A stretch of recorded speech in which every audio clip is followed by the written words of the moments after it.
देवमंडळीच्या निमित्तानं येणाऱ्या सर्व भाविक भक्तांना मी या सर्व देवी देवतांच्या पूजनाच्या संबंधानं हार्दिक शुभेच्छा देतो।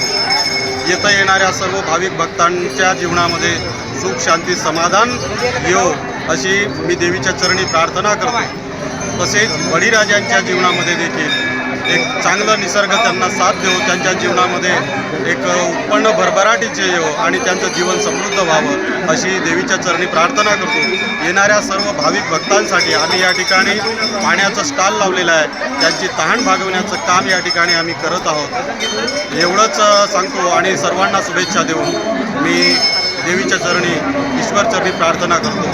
धन्यवाद। आज जो आहे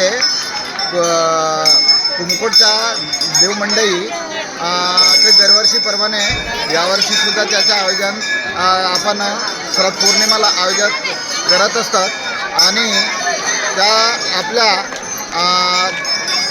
एक साडगावाचा पुरता नाही, तो अख्खा पुरा तालुका आणि अख्खा परिसराचा हा मंडई दरवर्षी भरत असतात आणि या मंडईला खूप असा गर्दी दरवर्षी असतात आणि पाऊस पण याचा थोडा ना थोडा काही प्रमाणात येत असतो। ठीक।